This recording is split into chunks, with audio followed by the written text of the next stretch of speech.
TV চ্যানেলের সাথে communication আমাদের সাথে কমিউনিকেশন না করে আমরা লাইভ করছে তো করছে বলে তাকে জানাই আমি শিডিউল ভাষায় নাই ভাইয়া না, আমি তো জানাই দিলাম। করেছিলাম।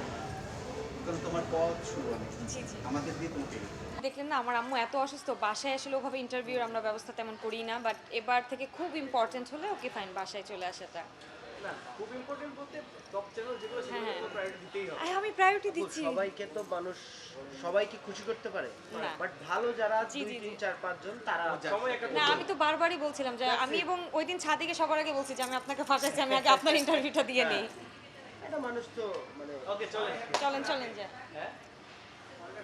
কে কে বলেন ইন্টারভিউতে আছি একটু বল এই যে ভেতরে ইন্টারভিউ নিচ্ছে বলে পাঠাই দে টিমই চলে আসবে লাইভে আছে লাইভে আপনি একটু আচ্ছা। চল শুরু কর রোহিত শুরু কর তুই প্রশ্ন করো শুরু করো আমি তো আমরা এই ক্যামেরাটা আমি আমি আমি বলবো আচ্ছা আমি আপনাদের দিকে লুক দিচ্ছি না এখানে দিচ্ছি সিনেমায় একটা মেয়ের সংগ্রাম দেখা যায় জি আজকে যে আপনি এখানে জি নিশ্চয়ই আপনার সংগ্রাম আছে জি সেই গল্পটা জোরে সংগ্রাম যখন শুরু করি আমার যাত্রাটা চলচ্চিত্রে অভিনয়ের যাত্রাটা সেই অভিনয়ের যাত্রাটা শুরু হয়েছিল আমার দেশের বাইরের একটা সিনেমা থেকে তো তখন থেকেই তো সংগ্রামটা শুরু হয়েছে যে দেশের বাইরে যখন আমি কাজ করছি এটা তো অনেক প্রাউডের একটা বিষয় আমার দেশের জন্য যে আমি বাংলাদেশের মেয়ে হয়ে দক্ষিণী সিনেমায় কাজ করছি তার পাশাপাশি যে সংগ্রামটা ছিল যে এই দেশের চলচ্চিত্রে কাজ করা তখন থেকেই আমি আসলে আমার একটা অতৃপ্ত আত্মা নিয়েছিলাম যে আমি দেশের সিনেমায় কাজ করতে চাই এরপরে যেটা হয় যে গত 2 বছরে আসলে প্যান্ডামিকের জন্য পুরো পৃথিবীতে একটা ধস নেমেছে তারপরও আমাদের ইন্ডাস্ট্রি বাংলাদেশ সিনেমা বাংলাদেশ চলচ্চিত্র আমরা কিন্তু থেমে নেই আমরা তারপর থেকে সিনেমা রিলিজ দিয়েছি বানিয়েছি তো ওই রকম একটা সময় যে সময়টা প্যান্ডামিকের পরে আসলে যেখানে কাজই খুব কম হচ্ছিল সেই রকম একটা সময়ে ইমপ্রেসের সাথে জড়িত হয়ে এত বড় একটা কাজ করার সৌভাগ্য হয়েছে আমার আর সেই কাজটা আজকে জনগণ দেখলো তো এটা অনেক বড় পাওয়া এবং এটাই তো একটা সংগ্রাম যে আমি আসলে প্যান্ডামিকের পরে চিন্তা করেছি যে নেক্সট আমি আসলে বাংলাদেশে কখন কাজ করতে পারবো সেটা নিয়ে আমি অনেক বেশি ইতস্তত ছিলাম বা ভয়ে ছিলাম ভীত ছিলাম ফাইনালি সেই কাজটা এবার দেশে চলে এসেছে প্রেক্ষাগৃহে দেখা যাচ্ছে তো সংগ্রামকে জয় করে আজকে আমার সিনেমাটা সিনেমা হলে আছে সিনেমার গল্পে দেখেছি যে স্বপ্ন দেখেছে স্বপ্ন ভেঙেছে আপনার কি এমন মানে আপনার আপনার শুরু থেকে এ পর্যন্ত কি এরকমটা হয়েছে কিনা বিভিন্ন মাধ্যম থেকে শুনেছি আমরা যে জানি বিভিন্ন ধরনের আপনার স্বপ্ন ভঙ্গ হয়েছে স্বপ্ন ভেঙেছে বা জি জি যেটা আপনাকে আপনি কেমনে জানেন আর যেটা হচ্ছে স্বপ্ন ভাঙার বিষয় যখন আমি যাত্রাটা শুরু করে আমি তো প্রথমে ডেফিনেটলি চেয়েছি যে আমি আমার দেশের সিনেমায় কাজ করব আমি চেষ্টা করেছি তখন হয়তো বা সময় ছিল না আমার দেশে আমাকে নেওয়া হয়নি আমি কাজ করার সুযোগটা পাইনি ওইটাকে আমি বলবো যে স্বপ্ন ভঙ্গ না হয়তো বা তখন আমার আসলে সময় ছিল না মন খারাপ হয়েছে এমন না যে মন খারাপ হয়নি কিন্তু যখন আবার বাইরে যখন আমি তেলেগু সিনেমাতে সুযোগ পেয়েছি তখন আবার মনে হয়েছে না আমার হয়তো বা তকদিরে থাকতে হয় আমার হয়তো বা রিজিকটা বাইরে আছে তো ওটাকে মেনে নিয়ে বাইরের দেশে গিয়েছি সেটা অনেক ভালো লাগা ছিল তারপরে যখন আবার দেশীয় চলচ্চিত্রে প্রধান চরিত্রে আমি অভিনয় করার সুযোগ পেলাম তখন কিন্তু সেই যে আমার আপনারা যেটা বলছেন স্বপ্ন ভেঙেছে বা দুঃখটা পেয়েছিলাম সেটা মুছে গিয়ে কিন্তু আজকে একটা বড় বিজয়ের দিন আমার জন্য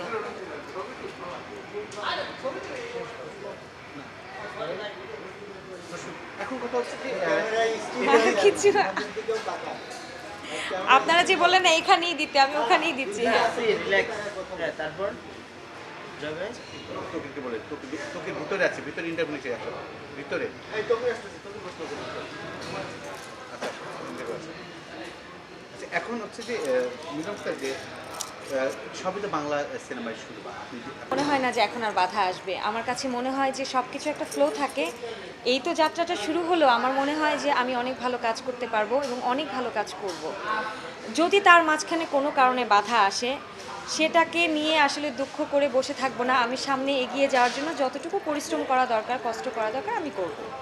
আমাদের ইন্ডাস্ট্রিতে বলা হয় যে জানা বা যিনি মানে অভিনয়টা করছে বা নিজেকে শানিত করে ইন্ডাস্ট্রিতে এসেছে, এই সংখ্যাটা খুব কম, জি। বা সবাই এটা অভিযোগ করে। তো আপনি নিজের থেকে কতটুকু আত্মবিশ্বাস যে নিজেকে শানিত করে আপনি ইন্ডাস্ট্রিতে পা দিয়েছেন? কারণ আপনি এর আগে জানি আপনি 4 বছর ধরে একটা জার্নির মধ্যে এসে বিভিন্নভাবে এসেছেন, সেটা দিতে বলুন। আমি অনেক বেশি আত্মবিশ্বাসী, কারণ এই আত্মবিশ্বাসটার জন্যই কিন্তু আজকে বাংলা সিনেমা নিয়ে আমি আপনার সাথে বসে ইন্টারভিউটা দিচ্ছি। তো ওই 4 বছরের যে স্ট্রাগলটা ছিল যে আমি আমার দেশে চলচ্চিত্রে কাজ করতে চাই, ওটা কিন্তু ভেঙে আজকে একটা সিনেমা মুক্তি দিয়ে এই যে আজকে আপনারা আমার সাথে আছেন, যোগ হয়েছেন, আমার সাথে আপনার একটা ইন্টারভিউ হচ্ছে। তো ওই আত্মবিশ্বাসটা থেকেই তো হয়েছে। ওই বিশ্বাসটা রেখেই সামনে এগিয়ে যেতে চাই, যে এরকম আরও অনেক অনেক ভালো ভালো সিনেমা নিয়ে আপনাদের সামনে আমি হাজির হব। এই আত্মবিশ্বাস নিয়ে আপনারা আবার আমার সাথে যোগ হবেন। বলা হয় যে আপনি তেলেগু ইন্ডাস্ট্রিও দেখেছেন এবং আমাদের ইন্ডাস্ট্রিও দেখেছেন, বলা হচ্ছে যে আমাদের এই ইন্ডাস্ট্রি একটা সিন্ডিকেটের চালে দুষ্ট চক্রে আবদ্ধ। তো সেইটা নিয়ে যদি বলেন যে আপনি কতটুকু মনে করেন সেখান থেকে বেরিয়ে আসা দরকার? জি জি, আমি সিন্ডিকেটটার আসলে ওটা নিয়ে তেমন কিছু বলতে চাই না। আমার কথা হচ্ছে, একটা প্রযোজনা সংস্থা থেকে আমার জার্নিটা শুরু হয়েছে, ইমপ্রেস থেকে। আমি আশাবাদী যে আমি কোনো সিন্ডিকেটের মধ্যে পড়বো না। আমি আশাবাদী যে এখন আসলে এমন একটা সময় যে সবাই সব জায়গায় কাজ করার সময়, এখন একটা জায়গায় আটকে থাকার সময় নয়। তো সেখান থেকে ভালো অভিনেত্রী অভিনয় করে আগিয়ে যাবে। তো সেই জায়গাটা থেকে আমার কাছে মনে হয় না যে আমি ওই ধরনের কোনো একটা বাধার শিকার হতে পারি বা হতে যাব। এখন কথা হচ্ছে আমরা জানি যে ইদানিং হচ্ছে যে যেই নায়িকা হচ্ছেন আমাদের ইন্ডাস্ট্রিতে তার ব্যক্তি জীবন নিয়ে প্রথমে থাকছে, তারপর আমরা ব্যক্তি জীবনের বিভিন্ন রসালো গল্প বা এটা নিয়ে হচ্ছে আমরা জি, জি। বেশি আলোচনা দিচ্ছি। মেঘলা মুক্তা কোনটা নিয়ে, যে আগামীতে ব্যক্তি জীবনের ওটাকে প্রাধান্য দেবে নাকি তার কাজটা নিয়ে আলোচনায় থাকতে চান, কোনটা? আসলে ব্যক্তি জীবনই আমার কাছে মনে হয় যে মানুষের একটা ব্যক্তি জীবন থাকবে, সেটাকে নিয়ে আমি আলোচনায় তেমন একটা আসতে চাই না। আমি আসলে আমার কাজকে নিয়ে অনেক বেশি আলোচনায় আসতে চাই, এবং হয়তোবা এখন পর্যন্ত জনগণ, আমার যে দর্শক আছেন, তারা আমার কাজকে নিয়েই কথা বলেছেন, তেমন একটা ব্যক্তি জীবন নিয়ে কথা হয় না। বিশেষ করে আমরা দেখি যে নায়িকাদের মধ্যে অমুক নায়িকা থাকলে আমি কাজ করব না, অমুকের সাথে এইটা কিন্তু আমাদের ইন্ডাস্ট্রিতে রয়েছে। জি জি। তো আপনার কি এরকম কোনো ইয়ে আছে কিনা, আমাকে কি অভিনেতা আমাকে একাই রাখতে হবে বা অন্যকে রাখলে? জি জি, না আমার আসলে ওরকম, আমি জাস্ট বলবো না, আমি স্ক্রিপ্টটা দেখি, আমার যদি মনে হয় এটা ভালো একটা স্ক্রিপ্ট, ভালোভাবে নির্মাণ হতে যাচ্ছে, সেখানে আসলে অন্য কে কাজ করছে এটা কোনো অসুবিধা হওয়ার কথা না। আচ্ছা, এবার একটু প্রশ্ন করি, প্রশ্নটা সবাইকেই করেছে, আমরা জন্য চলে এসেছে। আমরা দেখি যে ইন্ডাস্ট্রিতে যারা আসে তারা হচ্ছে যে আমি অমুকের সাথে কাজ করতে চাই, অমুক নায়কের সাথে, নায়কের একটা পছন্দের ব্যাপার আছে, বা অমুক নায়কের সাথে কাজ করবো না, আমাদের কাছে আসে সরাসরি বলেই দেয় ডিরেক্টরকে যে অমুক নায়কের সাথে আমি কাজ করবো না। জি জি জি। তো আপনি এরকম কোনো ইয়ে আছে কিনা যে আপনার এরকম স্পেসিফিক অমুক নায়কের এরকম ধরনের নায়ক হলে আমি কাজ করবো, বা যে কোনো নায়ক আসলে তার সাথে কাজ করবো, এরকম ধরনের মন মানসিকতা না? আপনি নায়কের ক্ষেত্রে আপনার চিন্তা থাকবে?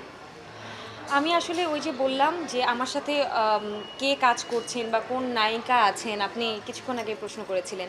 তো আমি ওই জায়গাটায় যাবই না। আমি একটা গল্প দেখব, খুব ভালো নির্মাণ হচ্ছে কিনা, বা নির্মাতা দেখছি, গল্প দেখছি, দেখে ওভাবে সিলেকশনটা করব। এরকম কোনো বিষয় নেই আসলে।